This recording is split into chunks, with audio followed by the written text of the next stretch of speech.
जरूर करवाई थी, लेकिन वो कुत्ते की मौत मरा था इस धरती पर। आज तक जितने भी जालिम लोग आए, ईश्वर ने उनके सामने में किसी न किसी शक्ल के अंदर हक को वाज़े किया है, हक को खड़ा किया है। अल्लाह का ये ईश्वर का निजाम है। मेरे हिंदू भाइयों, इनको सिर्फ इस्लाम के नजरिए से आप न देखें, आप खुद इतिहास उठाकर देख लो, आप अपनी तारीख उठाकर देख लो। जब इस धरती के ऊपर सबसे बड़ा राक्षस अंधकासुर आया था, ब्रह्मा जी परेशान हो गए थे, विष्णु भी परेशान हो गए थे और शिव जी भी परेशान हो गए थे कि इस अंधकासुर का वध कैसे किया जाए। सब लोगों ने मिलकर मनन किया, तब जाकर एक शक्ति पैदा हुई थी जिसका नाम दिया गया था भगवती माँ। उस भगवती माँ ने दुर्गम राक्षस का वध किया, नाम पड़ा दुर्गे माता। और उसी दुर्गे माता ने उस अंधकासुर के वध के लिए काली का अवतार लिया था, जमीन और आसमान के बीच के अंदर उसके सर को उसके तन से जुदा किया था।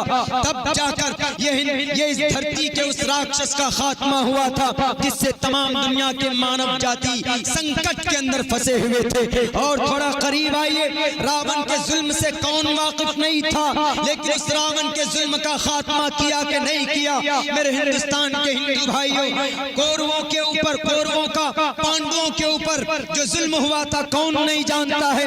मजबूर होना पड़ा, विष्णु जी ने 8वां अवतार लिया श्री कृष्ण जी की सूरत के अंदर, और जाकर तब जाकर महाभारत के मैदान में अर्जुन को कहा कि अर्जुन तुम तलवार थामो, तुम हाथ में तलवार मजबूती के साथ पकड़ो। उन्होंने कहा कि मेरे सामने मेरे दादा है, मेरे सामने मेरे फूफा है, मेरे सामने मेरे जीजा जी है। श्री कृष्ण जी ने कहा कि भूल जाओ, आज इस वक्त तुम्हारे सामने तुम्हारे रिश्तेदार नहीं है, बल्कि ये राक्षस की औलाद है, ये राक्षस है, इनका वध करना जरूरी है। मैं आया हूँ उस लोक से इस धरती पर इन्हीं राक्षसों का वध के लिए। मेरे हिंदू भाइयों, दलील चाहिए, मैं दलील देता हूँ। उठाइए श्रीमद् भगवत गीता के उस लोक के अंदर कहा गया, यदा यदा ही, जब जब धर्म सगलानी, धर्म की हानि होती है, धर्म के मीनिंग बदले जाते हैं। धर्मो रक्षति रक्षता का गलत मतलब हिंदुस्तान के नौजवान,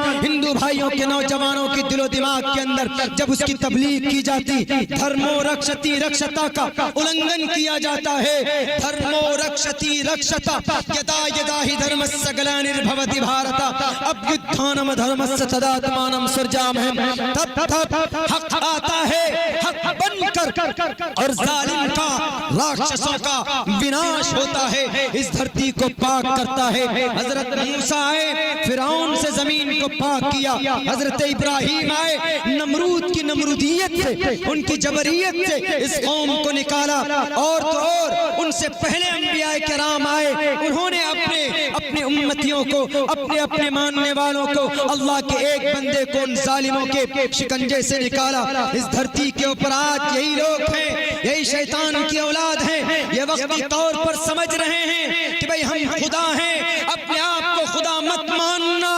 वतिलकल अय्याम नुदाविलुहा बैनन नास, अल्लाह ने तुम्हें वक्ती तौर पर हुकूमत दी, दौलत दे दी है। दुनिया के जालिम हुक्मरानों, मैं सिर्फ हिंदुस्तान के लिए नहीं बोल रहा हूँ, दुनिया के किसी भी कोने में इंसानियत के ऊपर अगर जुल्म का पहाड़ तोड़ा जाता है, अब उनकी ताकत उनके हाथ में है, तो अपने आप को खुदा मत मानना, इसलिए कि तुमसे बड़ा खुदा वो ऊपर बैठा हुआ है, वो सर्वशक्तिमान है। तुम्हारा जुल्म जब बढ़ता है तो उसका वो करीब होता है। जब किसी मजलूम की जुबान से बद्दुआ निकलती है तो आसमान को चीर कर इंसाफ के फैसले लाती है और फिर इस धरती को अमन और शांति का गहवारा बनाती है। उस मजलूम की एक बद्दुआ मैं कहना चाहता था। मेरे हिंदुस्तान के हिंदू भाइयों, इस वक्त हिंदुस्तान के हालात बड़े नागुफ्ता भी हैं। अदवार अलग अलग हो सकते हैं, सिस्टम अलग अलग हो सकता है, लेकिन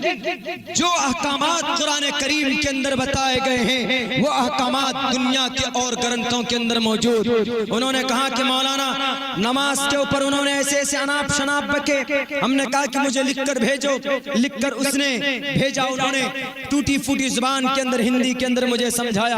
उन्होंने कहा कि मस्जिद के ऊपर उन्होंने गालियां दी और उन्होंने कहा कि मुसलमान जो टोपी पहनते हैं उसके ऊपर उनका ऑब्जेक्शन है। उन्होंने कहा कि मुसलमान जो मुसलमान अपनी जुमे की नमाज में जाते हैं, या मुसलमान जलसा करते हैं, या मुसलमान माँ बहनें पर्दे के अंदर होती हैं, या मुसलमान कोई अच्छा काम करता है, इन सब के ऊपर उसने टिप्पणी की। हमने कहा कि उस जालिम को समझाओ, उसको बिठाओ। 11 तारीख की ये डेट फैसला किया गया।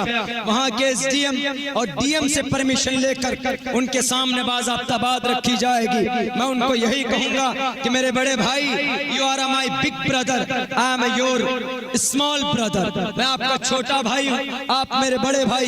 आपका ऑब्जेक्शन किस पर है? कुरान पर। कुरान पर ऑब्जेक्शन नहीं होना चाहिए, क्योंकि कुरान मुसलमानों की अपनी किताब नहीं, बल्कि कुरान तो अल्लाह का वो ग्रंथ है जिसके बारे में कहा गया, अहमेव सौयमिदम बदामी जुष्टम दवा बिरुद मानव शबीयम कामय तत्मगुर्नम कुर्नमितम ब्रह्मानम तमुर्शिदम सुमिधाम। ब्रह्मा जी ने इसको भेजा किसके ऊपर? मोहम्मद के ऊपर, और मोहम्मद ने इसका एक्सप्लेन किया। और अगर आपको शक हो कि मोहम्मद ने अपने घर से मिर्च मसाला लगा करके इस ग्रंथ को पेश किया है, तो वही कुरान और कहता है, वमा यंतिकु अनिल हवा इन हुवा इल्ला वह्युन यूहा। कोई नबी, कोई रसूल अपनी तरफ से कोई बात लोगों के बीच में नहीं रखता। ये बात मोहम्मदुर रसूलुल्लाह के ऊपर जो कुरान नाजिल हुआ उसने कहा। लेकिन अगर आपको कुरान पर इस पे भी एतराज हो कि तो आपका कुरान कह रहा है, हम कहेंगे कि ये जुर्वेद उठाइए मेरे बड़े भाई। ये जुर्वेद के अंदर कहा गया, यज्ञम परचुचाम यमम सतततु तो निवोस्ति कवरितम पूर्वियम गतम कस्तद्दि विभारती। आखिरी संविधान को, आखिरी तरीके इबादत, आखिरी तरीके योग, आखिरी ईश्वर की भक्ति का तरीका, मेथड बताने वाला आएगा, और उनका नाम इस धरती के ऊपर जगत गुरु होगा। जगत गुरु, जगत गुरु, दुनिया के अंदर से अंधकार को तोड़ने वाला। जगत मीन्स दुनिया, गु मीन्स अंधकार, रू मीन्स तोड़ना। जगत गुरु दुनिया से अंधकार को तोड़ना। दुनिया के अंदर अंधकार था, एक दूसरे के खून के प्यासे थे लोग। 1450 साल पहले औरतों को ऐश की चीज समझते थे, रिश्वत आम थी, शराब पीते थे, शराब जैसी मलून चीज। आज हमारे जवान तो अपनी जवानी को तबाह कर रहे हैं शराब पी पी कर। आपने देखा होगा इसी शराब का नतीजा है कि प्रियंका रेड्डी जो एक डॉक्टर थी, MBBS डॉक्टर थी, वो तेलंगाना स्टेट हैदराबाद की, वो मवेशी का एक बहुत होनहार डॉक्टर थी प्रियंका रेड्डी। अभी एक रोज पहले उनके साथ इज्तिमाई इस्मत-दरी की गई, सामूहिक बलात्कार किया गया। और ताज्जुब है हिंदुस्तान के इंटेलिजेंस पर, हिंदुस्तान की फास्टेस्ट बड़ी जल्दी के साथ कार्रवाई करने वाली अदालत पर। मैं ऑब्जेक्शन नहीं कर रहा हूं, मैं सिर्फ सवाल करता हूं कि उस औरत को उनका रेप किया जाता है, एक हाईवे से किडनैप किया जाता और 5-6 घंटे घर से गायब रहती, उनका फोन लोकेशन भी ट्रैक नहीं कर पाई, और फिर दूसरे दिन उसकी लाश मिलती है सड़क के किनारे।